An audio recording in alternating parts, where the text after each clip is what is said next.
The English master said so. Oh, did he? What did he say? Well, actually, the boy hesitated. He said the scientists got us into this beastly mess in the first place, and they're the only ones who can get us out of it now, if anyone can. He's not the first one to say that, Johnny. That's a truism. Truism?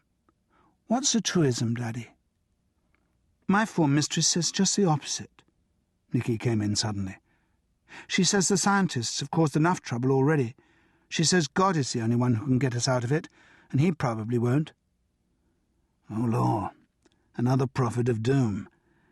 Well, I suppose that's better than the Primmies and their back-to-the-Stone Age rubbish, except that the prophets of doom stay around and depress us all.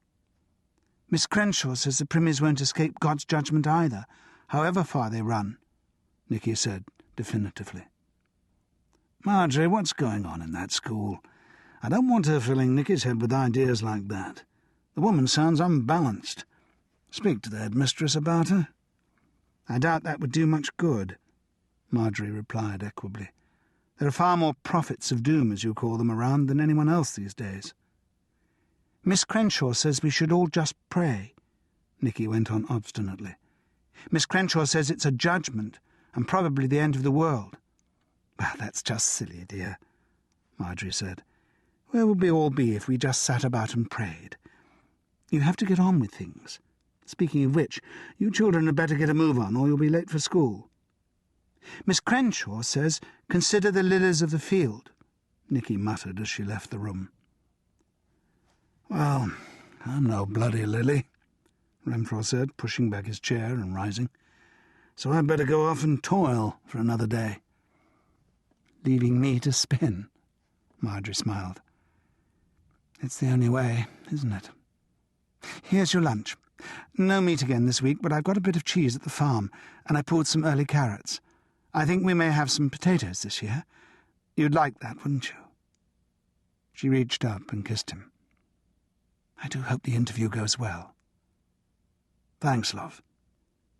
He felt the old familiar tightening begin. He had to get that funding. He put vast sums of time and thought into this project. He must have the equipment. It had to be tried. Renfrew left the house and mounted his bicycle. Already he was sloughing off the family man, his thoughts reaching ahead to the lab, the day's instructions to the technicians, the coming interview with Peterson. He pumped along, leaving Grantchester and skirting round Cambridge. It had rained during the night. A slight mist hung low over the ploughed fields, softening the light. Drops clung to the new green leaves on the trees.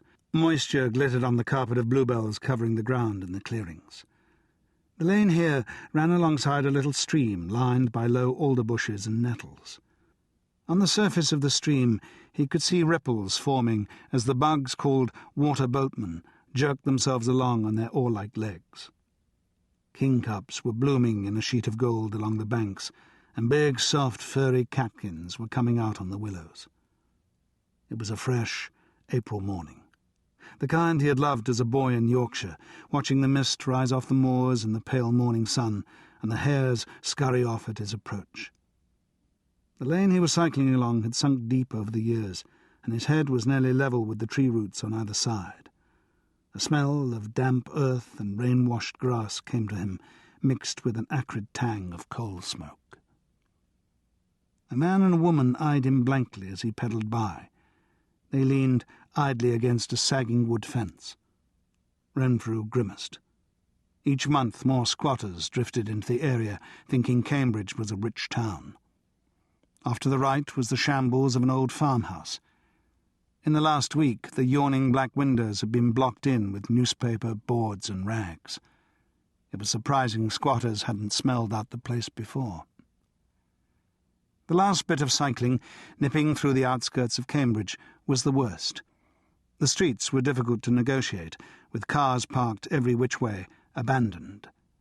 There had been a national programme to recycle them, but all Renfrew had seen coming of it was a lot of talk on television. He threaded among the cars which sat there like eyeless, legless beetles, stripped of all their removable parts. Students were living in some of them.